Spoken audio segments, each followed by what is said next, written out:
Mesdames et messieurs, merci d'avoir choisi Canal Congo Télévision pour l'essentiel de l'actualité. Le jeune réuni au sein du mouvement de pression Lucha Véranda et Atigank réclame la fin de l'état des sièges et des couvre-feux décrétés par le président de la République, Félix-Antoine Tshisekedi Tshilombo, envie de mettre fin à la présence de groupes armés dans cette partie du territoire. Voilà qui a paralysé ce lundi 24 janvier 2022 les activités sur toute la ville de Bédi. Notre correspondant sur place, Gina Ivoga, vous joint ici au téléphone par Maxime Makabo. Et depuis les montants dans ce lundi 24 janvier 2022, les activités sont paralysées en ville de Béni. Dans tous les quartiers de la ville, nous vend de gens, de pneus, de barricades sur les routes, d'où le jeune réuni au sein des associations ou groupes de pression d'Iveranda Mutsanga, Lucha Antigang et autres ont demandé la cessation et l'annulation directe du couvre-feu à Béni qui commence à partir de 19h, d'où les policiers et militaires sont accusés de tracasser même avant ces heures-là la petite population. Pour eux, l'état de siège est en train de storquer les gens, ça pourra produire des fruits pour lesquels il était institué. Ils demandent directement l'annulation de ces deux services ou alors mis en place par les autorités militaires et policières.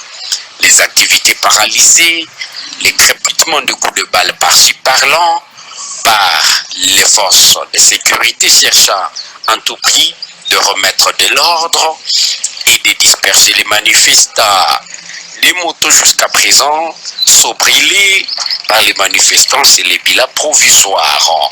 Boutiques, magasins et autres activités restent jusqu'à présent fermées. Rien n'est fait. Les motos ne circulent pas comme toujours, ni même de voitures. J'en suis Gina Ivoa Paloukou depuis Béni Nord que vous. C'est Tuvirali Kinshasa. Notez qu'un jeune d'une vingtaine révolus activistes de la lucha a trouvé la mort ce même lundi à Béni par une fusillade. Nous en reviendrons avec force détail dans nos prochaines éditions. 24 janvier 2019, 24 janvier 2022, cela fait 3 ans jour pour jour depuis que Félix-Antoine Tshisekedi Tshilombo avait été investi 5e président de la République démocratique du Congo au cours d'une cérémonie au Palais des Nations. Il a ainsi succédé à Joseph Kabila Kabange après avoir remporté les élections du 30 décembre 2018. Autre détail dans cet élément de reportage qui nous propose Gisèle Olivier Toko. C'était un jeudi 24 janvier 2019 lorsque Félix-Antoine Tshisekedi Tshilombo prêtait serment comme 5e président de la République démocratique du Congo. La cérémonie a eu lieu au Palais de la Nation en présence de son prédécesseur Joseph Kabila Kabange. C'était le premier transfert pacifique du pouvoir dans le pays depuis son accession à l'indépendance en 1960. Ainsi, dans son discours à cette occasion, Félix-Antoine Tshisekedi Tshilombo avait annoncé la libération de tous les prisonniers politiques, le rétablissement de l'autorité de l'État, la lutte contre la corruption et l'impunité, ainsi que la pacification du territoire national par l'éradication des groupes armés. Le président de la République avait également promis de centrer son action sur la lutte contre la corruption, la pacification de tous les territoires nationaux, la lutte contre la pauvreté et à œuvrer pour la consolidation d'un État de droit. Outre cela, le 5e président de la RDC avait aussi promis de lutter contre l'impunité, la mauvaise gouvernance, de promouvoir le développement du tourisme et l'accessibilité du citoyen à tous les services de l'État. En votre exercice du pouvoir, vous avez pu engager le pays dans une transition qui avait abouti à la réunification du territoire national alors divisé. Veuillez accepter, Monsieur le Président, toutes nos félicitations. Le célèbre président de notre pays avait dit en son temps, comprenez mon émotion. Le président de la République avait aussi déclaré le 24 janvier 2019 au cours de cette cérémonie historique de passation de pouvoir, déclaré que la force du peuple repose sur l'unité et la réconciliation nationale. Il compte régner, avait-il dit, au cours de son mandat pour que règne la paix et l'unité.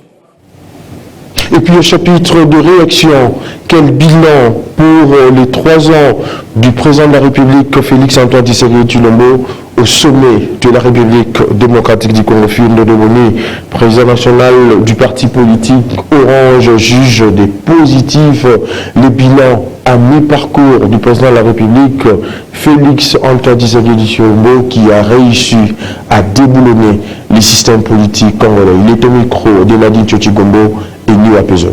3 ans du président Félix Tshisekedi au sommet de l'État, Fiyundo Ndoboni, président national du parti politique Orange, juge positif le bilan à mi-parcours du chef de l'État qui a tenu sa promesse sur le plan politique de déboulonner le système politique. Aujourd'hui, notre satisfaction est de comprendre que la refondation du Congo est faite, ou est en train de se faire, parce que vous savez que nous étions dans une nation sans repère. Il fallait absolument de fondations solides qui permettent son développement. Et sur le plan politique, le chef de l'État l'a promis dès l'accession de son pouvoir, il devait déboulonner le système. Et quelques années plus tard, nous avons vu le système a été complètement déboulonné pour lui permettre de faire le travail qu'il fallait. Mais pour créer le développement de sa population, il lui fallait des moyens. Il a dit qu'il allait créer le cadre qui lui permet d'avoir des revenus, des recettes consistants. Et vous avez constaté, avec le travail de l'IGF, avec la lutte contre la corruption, toutes ces actions, aujourd'hui, pour la toute première fois, nous avons un budget qui va au-delà de 10 milliards de dollars. C'est justement ces 10 milliards de dollars qui lui donnent la capacité, la possibilité de s'occuper du secteur le plus efficace, le plus important qui concerne le social de la population. Et pour régler cette question du social de la population, il y a une action claire qui est mise en place dans la stratégie globale, qui est celle du programme des 145 territoires, justement, pour créer le développement à partir de la base. Quant au social de la population ainsi que la diplomatie, les avancées sont visibles, a-t-il renchéri. Aujourd'hui, sur le plan diplomatique, le chef de l'État a fait un grand travail. C'est ce qui justifie les différents mouvements, les différents déplacements à travers le monde.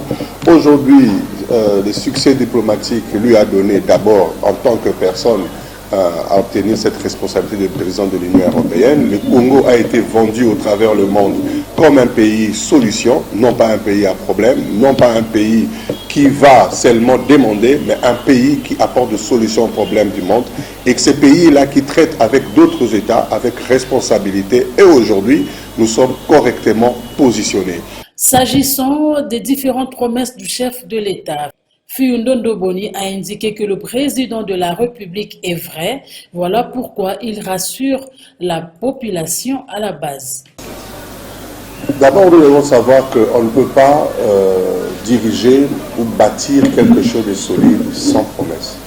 La promesse, c'est un idéal. La promesse, c'est une projection vers l'avenir. C'est comme on a une vision, tu dis, je rêve une grande nation, je rêve un Congo où tout le monde va commencer à manger 3, 4, 5 fois par jour. Je rêve d'un Congo où les enfants vont avoir des bourses. Je rêve d'un Congo. En fait, c'est une projection. Le chef de l'État a une vision pour les Congos. Il a projeté, il a ramené la population vers cet idéal qu'il est en train de voir. Et c'est cette projection qui caractérise les différentes promesses. Mais pour que cela se matérialise, il y a un plan qui est mis en place. Il y a des actions à court, moyen et long terme. La chose la plus importante, c'est sa sincérité, de communiquer avec sa population. Il dit ce qu'il pense. Tout à fait autre chose à présent, une guerre de leadership bat son plein dans la commune de Kingabwa où le dimanche 23 janvier 2022 des affrontements ont eu lieu entre les partisans du président Haï de l'Union pour la démocratie et le progrès social Jean-Marc Wakabound et c'est des Joko Mulumba, député provincial du parti présidentiel. Autre précision dans cet élément signé Gisèle Olivier Toko. Le feuilleton de la démission annoncée du vice-président de l'Assemblée nationale prend une tournure inquiétante. Le dimanche 23 janvier, des affrontements ont été signalés au quartier Kingabwa, dans la commune de Limete, entre les partisans de Jean-Marc Kabound et Jekoko Mulumba, respectivement président Aïdélu de PES et secrétaire national de ce parti présidentiel.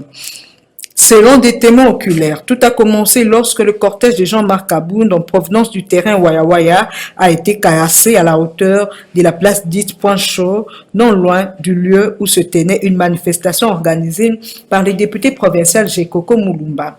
Et c'est grâce à l'intervention de la police qui a fait recours au gaz lacrymogène et aux tirs de sommation que le pire a été évité dans ce quartier chaud de Kinshasa. Des voix s'élèvent pour alerter les autorités de l'État et les dirigeants de l'UDPS sur la tension qui règne à Kingabwa et exacerbée par l'affaire Kabound. Ces incidents violents sont donc la conséquence de l'éclosion d'une longue de leadership latente entre ces deux membres du parti présidentiel. Pour les analystes des questions de sécurité, Kingabwa étant un quartier où habitent beaucoup de jeunes qui s'adonnent à la consommation et facile à instrumentaliser, il y a à craindre que la dégénérance de cette situation ait des conséquences très déplorables allant jusqu'à mort d'homme. Les pouvoirs publics sont donc appelés à prendre cette situation au sérieux pour éviter que Kingabwa ne soit pas mis à feu et à sang par les partisans de ces deux antagonistes. Mieux vaut prévenir que guérir, dit-on. Dans un autre chapitre, le vice-ministre de l'Intérieur, Sécurité, Décentralisation et Affaires coutumières a procédé ce lundi 24 janvier 2022 à l'ouverture de l'atelier des 5 jours de réflexion pour développer un nouveau plan stratégique national de lutte contre le mine antipersonnel et les restes explosifs de guerre en République démocratique du Congo et réviser les normes nationales congolaises. Gisèle Olivier Toko, encore une fois depuis, nous signe cet élément de reportage. Suivez. C'est à 10h30 que le vice-ministre de l'Intérieur, Jean-Claude Molipe Mandongo, représentant le vice-premier ministre en charge de l'Intérieur, Sécurité, Décentralisation et Affaires coutumières, a fait son entrée au Salon Rouge du ministère des Affaires étrangères pour l'ouverture de l'atelier des 5 jours de réflexion afin de développer un nouveau plan stratégique national de lutte contre les mines antipersonnelles et le reste des explosifs de guerre en RDC et réviser les normes nationales congolaises. Ainsi, dans son allocution, le vice-ministre de l'Intérieur a salué la franche collaboration entre le Centre congolais de lutte anti-mine et le service de lutte contre les anti-mines des Nations Unies en RDC, laquelle collaboration accompagne le parachèvement de la vision du chef de l'État Félix-Antoine Tshisekedi Tshilombo, celle de faire de la RDC un pays de paix où la sécurisation des citoyens reste la priorité des priorités. Le numéro 2 de la sécurité nationale de déplorer les mines antipersonnelles et le reste des explosifs de guerre ainsi que les engins explosifs improvisés qui constituent une menace sécuritaire pour la population innocente. La cérémonie que j'ai l'honneur de présider ce jour vient consolider la position du gouvernement de la République à travers la révision du plan stratégique national actuel pour actualiser les axes stratégiques en vue de guider désormais l'ensemble des acteurs de la lutte anti-mine en République démocratique du Congo vers les réalisations et les mutations suivies par notre pays depuis le lancement du programme de lutte anti-mine. Je me réjouis du processus participatif utilisé comme méthode d'élaboration de cet outil de travail dont l'implication de tous les acteurs ici présents est nécessaire pour produire un document de consensus.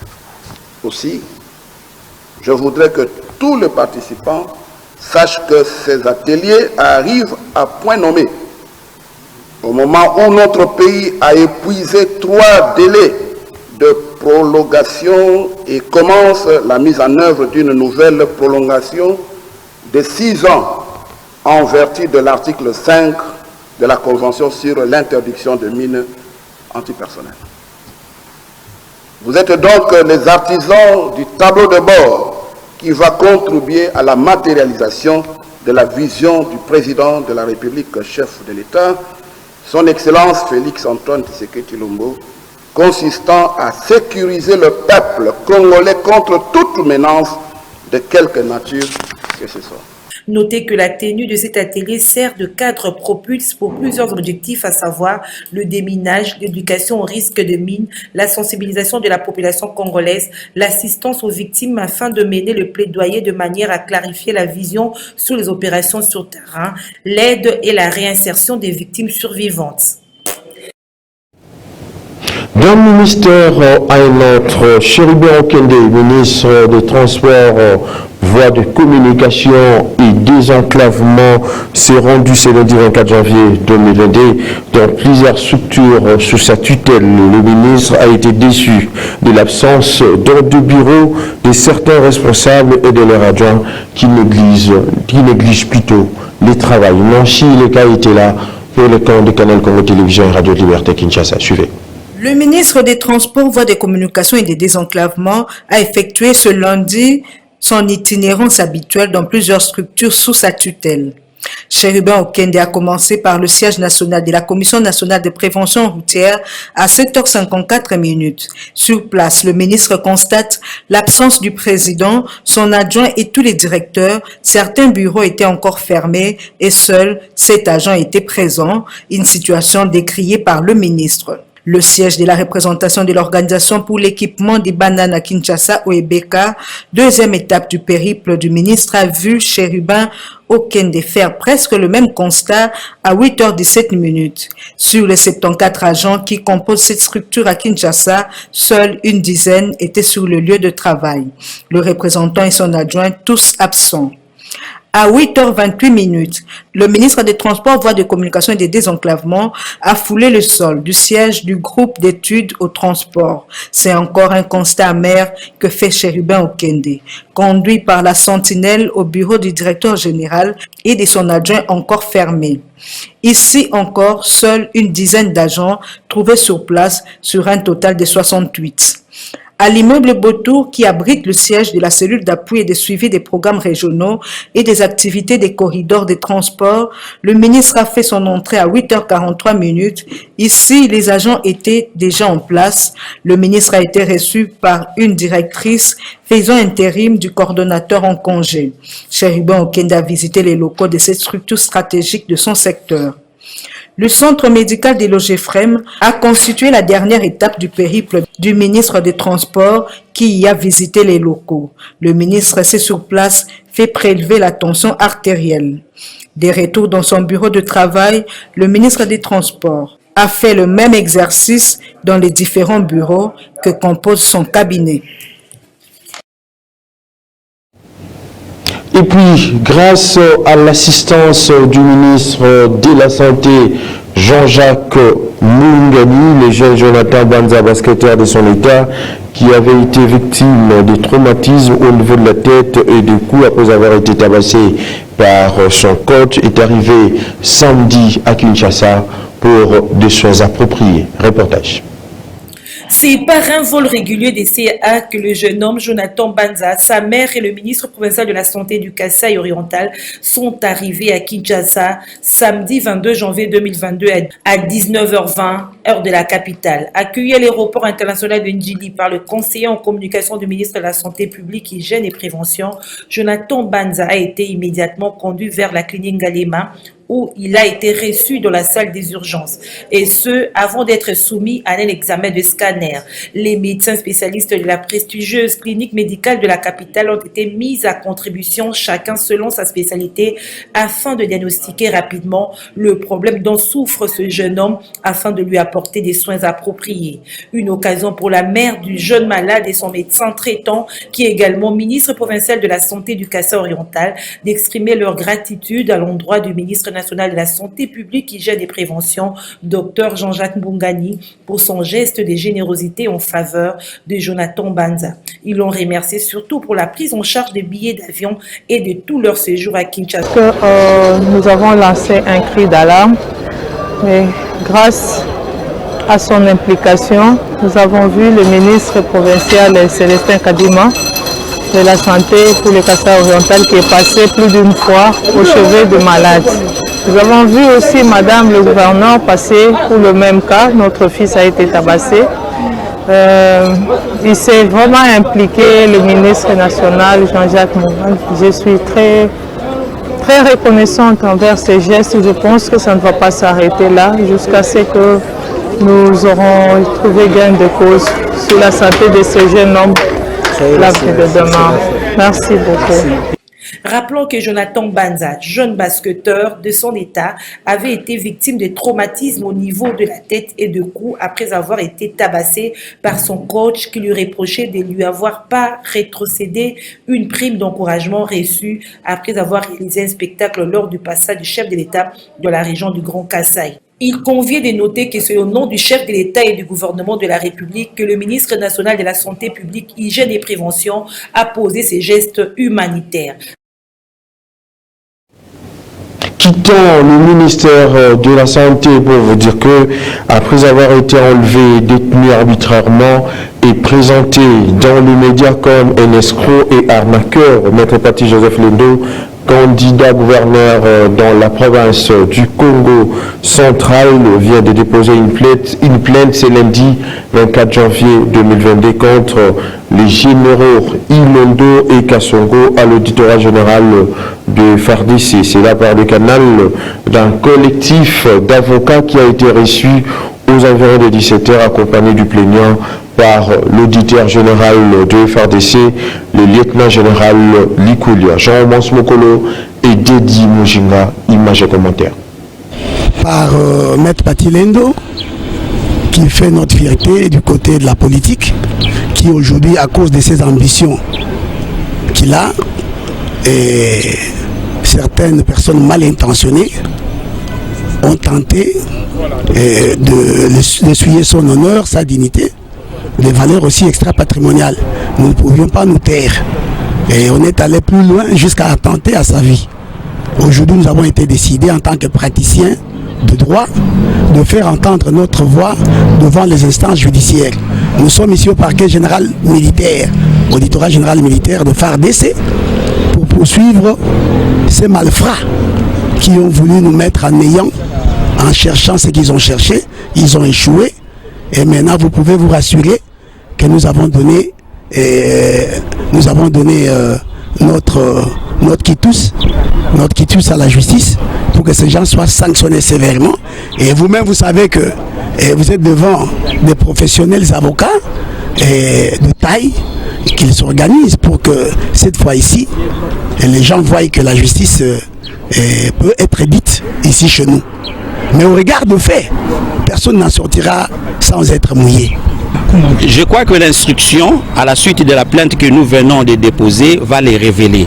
Mais les personnes que nous avons ciblées, ce sont des personnes qui ont commis des actes répréhensibles. C'est ainsi que par rapport à la loi, particulièrement au code pénal militaire, nous avons estimé nécessaire, au lieu de nous comporter comme eux, nous avons estimé nécessaire d'utiliser le voie légal pour laver l'honneur de notre client qui a été vraiment grandement suivi. À l'auditorat général, il y a des magistrats bien outillés et de l'instruction qu'ils mèneront dégagera la vérité. On est sûr et vous saurez qui se cache derrière cet enlèvement, cette arrestation, cette détention arbitraire et ces imputations dommageables. Célébration ce lundi 24 janvier 2022 de la journée internationale de l'éducation. Au cours de cette célébration, les représentants de l'UNESCO en République démocratique du Congo ont suggéré que cette année, l'éducation doit constituer une plateforme pour présenter des transformations les plus importantes en République démocratique du Congo. Suivez. Ouverture ce lundi 24 janvier des travaux de réflexion dans le cadre de la Journée internationale de l'éducation 2022, une activité organisée par l'UNESCO. Occasion pour son représentant, Dr Jean-Pierre Ilboudo, de révéler que la célébration de cette journée doit constituer une plateforme pour présenter les transformations les plus importantes qui doivent être nourries pour réaliser les droits fondamentaux à chacun à l'éducation et construire un avenir plus durable, inclusif et pacifique.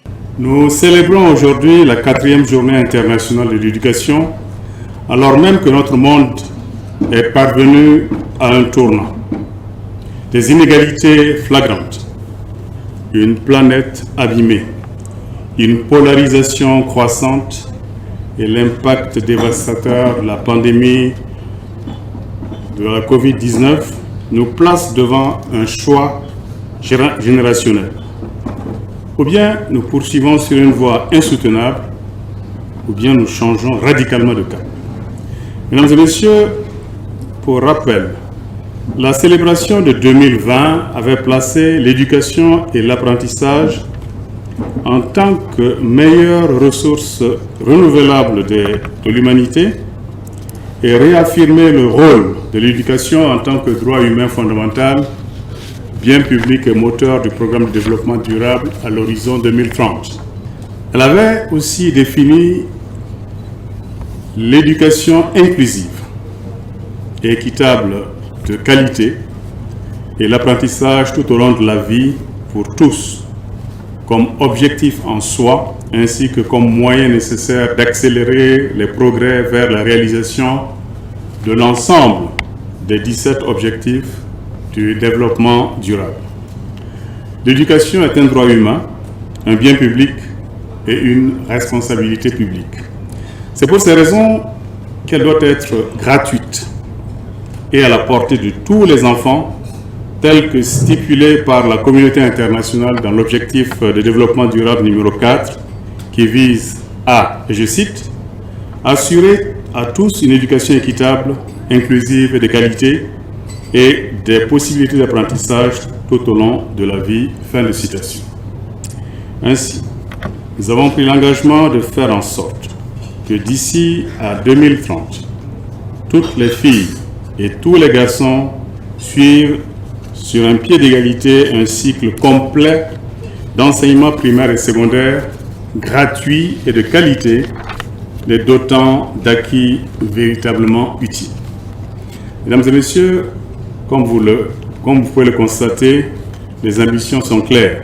C'est pourquoi je me réjouis d'être parmi vous ce matin, et ce, au nom de Mme Audrey Azoulay, directrice générale de l'UNESCO, pour célébrer avec l'ensemble des acteurs et partenaires l'édition 2022 de la Journée internationale dédiée à l'éducation.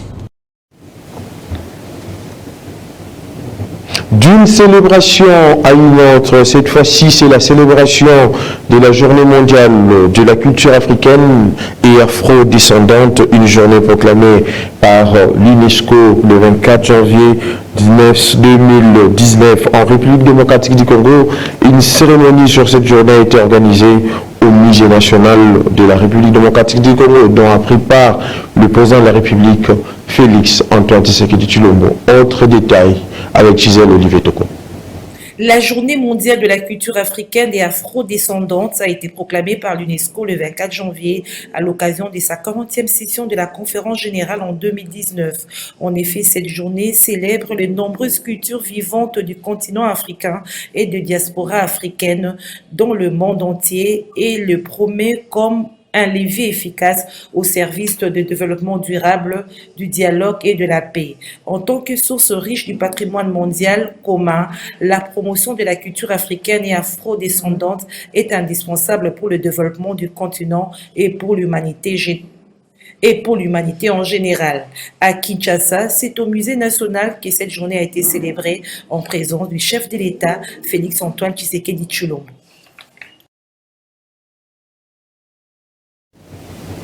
Et puis cette nouvelle, avant de poursuivre cette grande édition du journal sur Canal Congo Télévision, un accident mortel se produit ce lundi 24 janvier 2022 sur l'avenue de Libération ex-24 novembre, à côté de l'hôpital du Cinquantenaire. Le bilan fait état d'un mort sur place et quelques blessés graves. Et les habitants de la commune de Kinsesso éprouvent d'énormes difficultés pour se déplacer d'un quartier à un autre. Les routes en bon état sont presque inexistantes Ajoutez à cela des grosses têtes d'érosion formées au niveau du terrain Lubembo qui relie les quartiers Mboukou et Libération. Une intervention urgente de la part du gouvernement de la République démocratique du Congo, chapeauté par M. Sam Lukonde, serait la bienvenue afin d'épargner ses habitants de ces calvaires quotidiens. Reportage Nancy Leka et Olivier Longango. Suivez. La commune de Kisenso fait face à plusieurs problèmes, parmi lesquels les manques des routes, ajoutés à cela des érosions. Une situation qui rend difficile la mobilité des habitants de ce coin de la capitale. Il s'est créé des grosses têtes d'érosion au terrain Lubembo qui relie les quartiers Mboukou et Libération. La population environnante, ne sachant plus à quel sens se vouer, lance un SOS à l'autorité publique afin de leur venir en aide du fait que ces érosions progressent à pas des géants. Bato bayaki kozo ba mesure ba planifier ki ba lobby ki to sa la presse bango ne ba lukeli biso maladi oyo to zalaki na biso boyete to zalaki malgré kwese mais to yaki na libenga wate bayaki basali traçage ba lobby ete to zo bongisa to cha presse mais presse yango ba tiete ba planification bango basalaki timoli libengi ya muto banana lingala pona meilleure compréhension et timoli libengi ya munene so tali balabalo mobimba ambo koti gauche bimi droite mabenge komisaki na mbadi beko les akoto ceux qui mbula ka yini dikolo pa directeur akomo banga bana batu bobima pa nini soki kaka etimu kili bengi mwa to soka kufi directeur amemi ngambo babimisaka bana classe soki bakei po mazela eza mabe koto yo ma ezate koto yo courant kutu koloba te osena pa bakonzi batia kaka ndenge balobaki bakonzi ngo balobi bazotia presse batia la soka presse soki tolobi kaka totie boye seki kokunda mai ezouta mpuna ti boye seki mpe koza pukudu ekue mpe epasuki na miniti so tozaka na posa batiela foka apres place oyo toza nango ato baérosion esala mai ya makasi vraimen koto elingi ebonga nango vraiment tokomi su na difficulté baérosion esalango banzela ekomi mpasi tokomi su na difficulté makasi vraiment koto elingi ebonga yango bakonza mboka batela biso likambo toza na mpasi makasi.